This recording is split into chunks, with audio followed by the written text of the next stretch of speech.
Batting wasn't much easier than it has been all season at the Brighton and Hove Jobs.com county ground. 14 wickets tumbling on the first day of the LV County Championship match between Sussex and Hampshire. Batting first after Ed Joyce won the toss, the home team made a speedy start through Luke Wells and Michael Yardie at a ground where bowlers have dominated so far this season.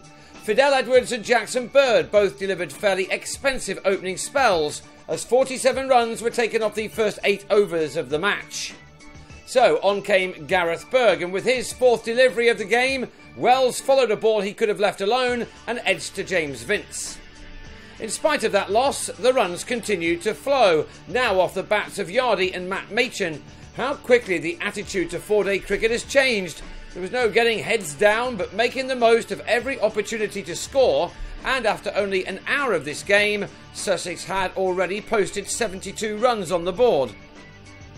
Bird's first 4-over spell went for 24 runs, but back on after a switch of ends, he was able to celebrate the wicket of Machin, who was LBW for 13.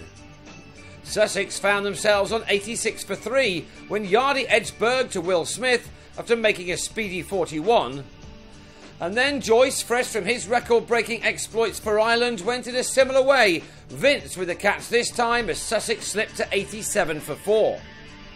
You had to feel for the Sussex batsmen. They have not had the friendliest of surfaces to express their art on, neither here nor on the road, such as at Trent Bridge last week.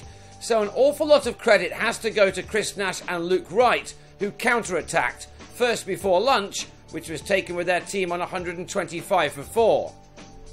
The entertainment continued after the break as well. Given any width or if there was a mistake in the length from the bowler, both Nash and Wright were quickly into the ball.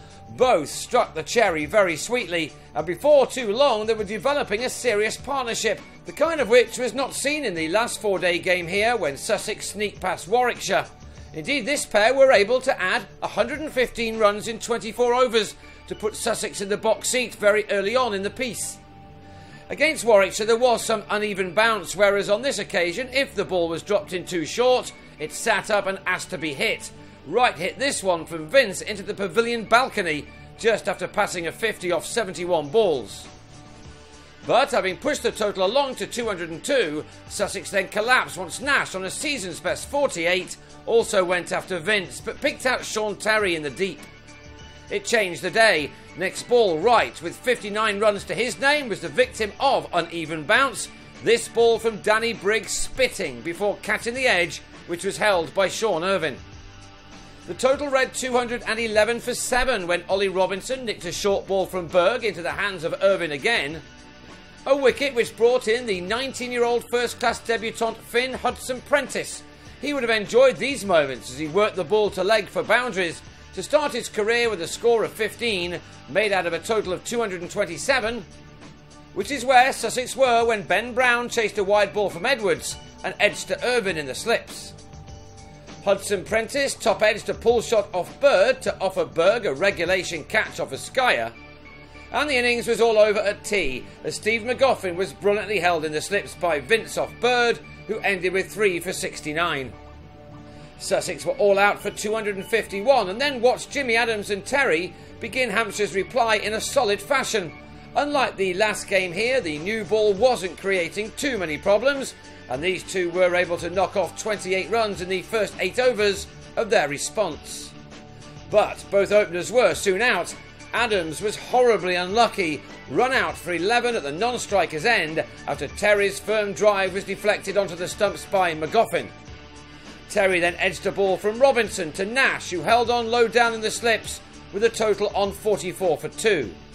Michael Carberry came in and played his trademark shot, picking up a perfectly respectable delivery and dispatching it over deep square for a 6.